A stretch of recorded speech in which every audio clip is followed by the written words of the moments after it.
So, dude, just put on the ointment. Oh, for my ears. Yeah. Oh. Hey guys, everything good? We got everything under control? Yeah, absolutely. man, We're ready to go. good. Okay, we're gonna get going in a second then. All right, cool. Thanks. Dude, you know what would be really cool? If we were dinosaurs. That's what I was about to say. Let's do it. Oh my god, yes! Woo!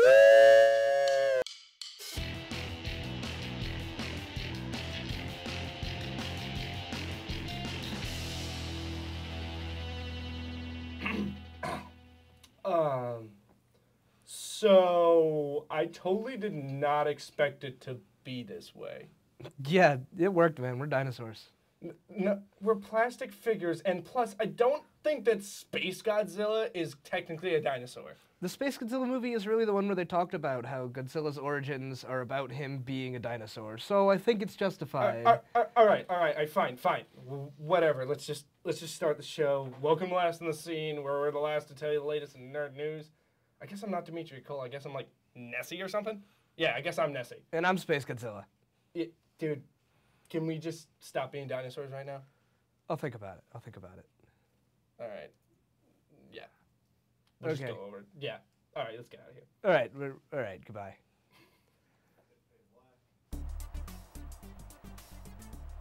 Hello and welcome to Under the Radar. Today's indie gem is a platformer called Braid. In the game, you control a character named Tim.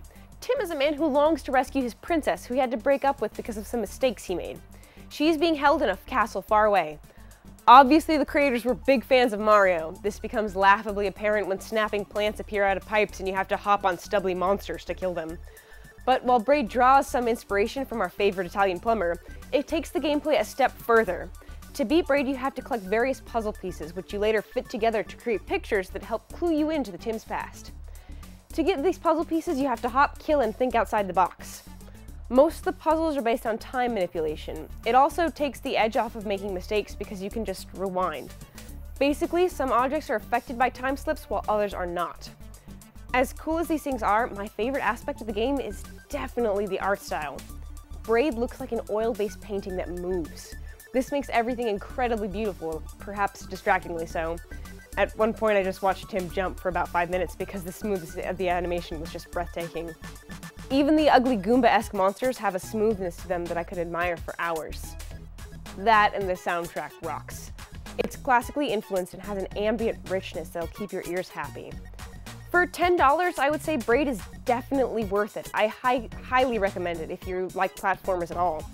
On a scale from meh to face-melting awesome, it's breathtakingly beautiful. That's all for today's Under the Radar. Let's take it back to Mark and Dimitri. Hey guys, I'm Joe Brown. I'm the host of Joe Brown's Judgment and Director Spotlight, and I'm going to give you my top 3 favorite games. Coming in at third is Madden. I'm a big sports guy. I love sports games, and Madden's just the pinnacle of all the sports games, and I've played every one since I was pretty much like 7 years old. Coming in at second, Pokemon, specifically Pokemon Yellow. I think that's my favorite one because like that was the one where I could get all the starters and Pikachu, and like, you know, that was the closest one I could get to being Ash, which is, you know, that was my goal as a child. And then my number 1 game, completely coincidental, but it's obviously Kingdom Hearts. It's my favorite series. Anyone who talks to me more than 10 minutes knows that's my favorite series of how I try to live my life and all that stuff. So, yeah. Welcome to Womp's Words. Today we got Eric Egg here today on the show, and we're going to be talking about the new Magic Set Dragon Maze that's coming out very soon, and we're going to be talking about kind of our opinions on Defiance, and we're going to be talking about after the show kind of how we feel everything's going. Yeah. Let's kick it off with Magic. Now, I know you've been playing Orzhov. Trying to play Orzhov with these new cards. Now, how do you feel overall about the new cards that are coming out for Orzhov? I mean, from the beginning, Orzhov wasn't that good, so I was hoping that they would fix it in this set, give it a boost. That didn't happen. They just didn't make it viable enough for you? They took it, threw it in the dirt, and stomped on it a little bit. The Guild Champion Teysa is easy to kill. The new card, Sin Confessor, is basically a Viscopa Confessor without paying your life, which isn't that good of a card to begin with. I mean, it's the mythic one you got going on there. It's all right. I mean, it's 5 mana for a 4/4 with lifelink and protection from black and white. Oh no, that's not. That's not the one you're talking about. No, that I'm Synclavier lost. is something else. What you're thinking of is, give me a second. thinking We're of on the- phones here, just so you all The know. Blood Baron? Yeah, that is the one. Okay, we're that's talking what I about. meant. Oh, that's what I mean. Yeah. That's Well, I good, mean- though. That's a great card to have. That's definitely something you should be excited for. He's one good card in a set of He's pretty great. crud. He's got lifelink. All right. One thing I noticed they're doing is they're just buffing the crap out of Simic. Oh yes, Progenitor Mimic is just a beautiful card, especially for Biovisionary. Yeah, I think what they're trying to do is making that option for Biovisionary win Mm-hmm. way more viable, and actually maybe something we'll be seeing in the tournaments. Because I mean, all these other things you got in Standard, you got Clone, Mm-hmm. you got all the cards from Gatecrash that made it possible to Definitely. multiply and make tokens of things, and then on top of that, you could populate things. Exactly, and then we have the Guild Champion, World of the Hulklade, who just works so well with Evolve and getting counters. He literally just doubles up on all the counters. He makes these cards are what I wanted them to do with Orzhov, but they chose to do for Simic. That's what Simic is doing though with Evolve. Oh yeah, definitely. Yeah. But I think we're gonna be seeing a lot more like Simic based decks. Oh, because Simic is Yeah, just wonderful, based on all wonderful this. colors. Yeah. Mhm.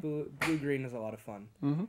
And a lot of the cards I'm really excited for is the I forget what it's called, the Voice of Resurgence, right? Oh yeah, in The Selesnya. Selesnya one, the green white one. Because you like to poop out Kentars, as you call them, and punch us in the face with Kentars them. isn't necessarily wrong. It's tomato. But I really like them. I like Kentars, but no, I love the whole idea of just token decks. I think they're a lot of fun, as cheesy as they are. And the beautiful thing about Voice of Resurgence is that it makes your opponent kind of want to think twice about casting a spell. Yeah. Especially if it makes you make a token of your stronger creatures, like you and your worms. I mean, you know me and my worms. But let's move this on over to Defiance. Yeah. So basically, the show, me and Eric Egg over here have very different opinions on the show. Yeah.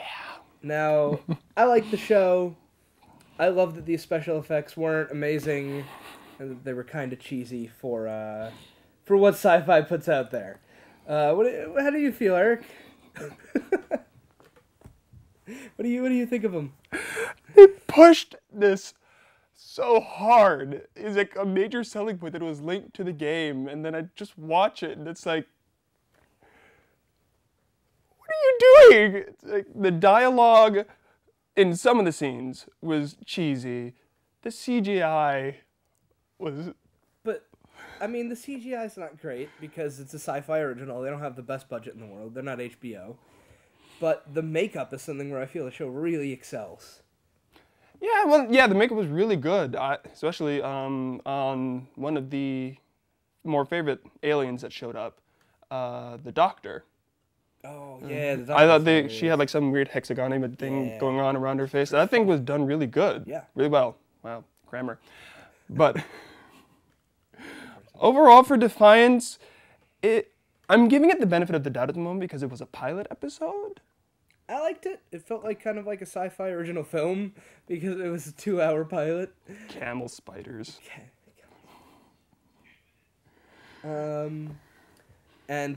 Yeah, I like it a lot. I think I'm excited to see where the show's gonna go from here. I'm excited to play more of the game. I haven't quite gotten to the part where the game links up to the show, or at least I haven't noticed. But I like the game a lot. The more I play it, the more I get like addicted to it, and I want to play more. And it's just a really fun MMO-based shooter. I really want to play it because I want to see how it links to the show as well.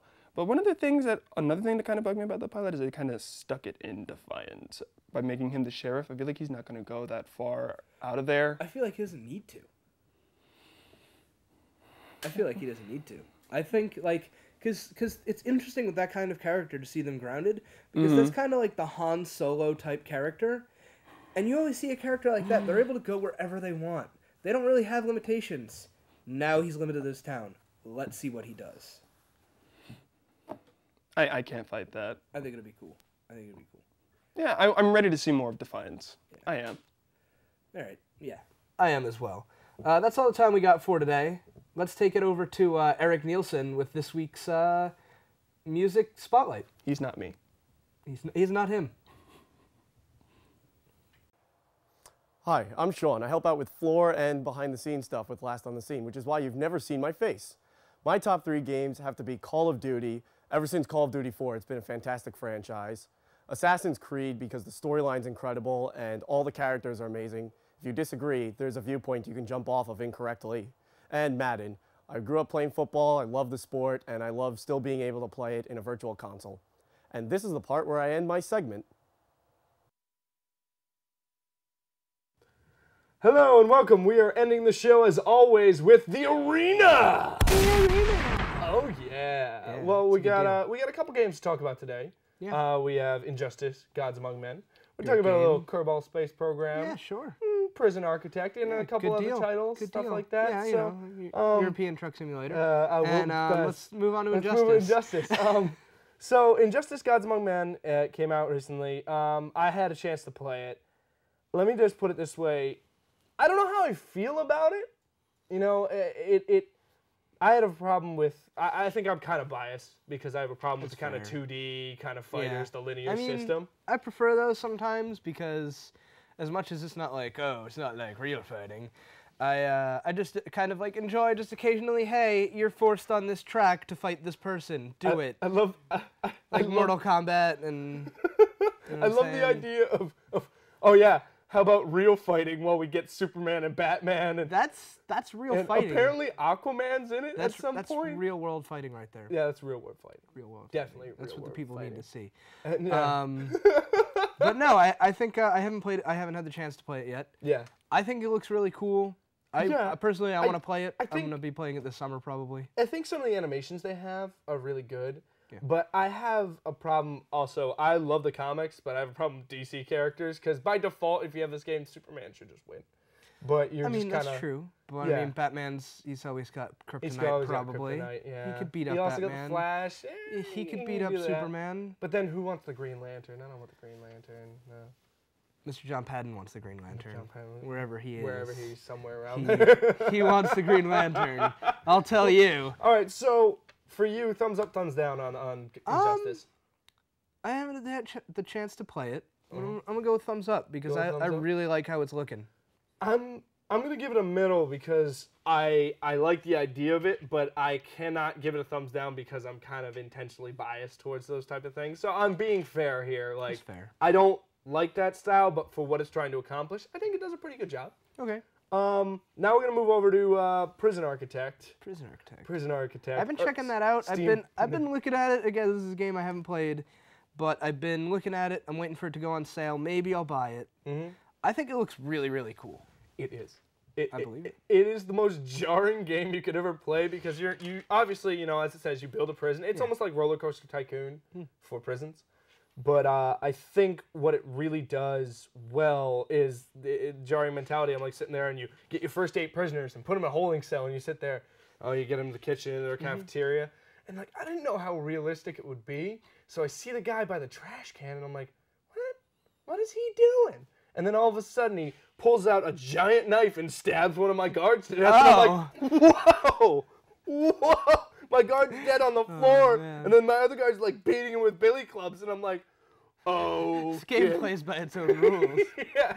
It doesn't care what rules you have for this prison. It's going to make its own. Yeah, and then I do have to tell one story. My cousin Phil had bought the game, and since it was a backed game and a funded, I think it was crowdfunded. I'm not sure if it was Kickstarter or not, but they put the names of backers in there, and somebody named himself Cyrus Black. Okay, Sirius Black, obviously from the game, from the movies and the books, not the game. Not the game. Yeah, I mean, he's probably in the game, but he's in there. And so one of the prisoners is named Cyrus Black. First day, he breaks out of the prison and runs out of the prison. Oh, not even joking. He didn't even try. He beat up a guard, broke through the main gate, and ran out and escaped. And it was just kind of like, Where did he go? Probably with Harry to go There beat you up a go. rat. He's- You know, oh my just God. like. That's hysterical. That's No. ridiculous. Now you've seen me been playing this all week, but we'll move on to Kerbal Space Program. which Yeah, is I've another one. actually watched you play this. Yeah. This game this game looks really funny. Oh God! It's obviously the purpose of the game is to build your own space program, build rockets, but it's fully realistic physics.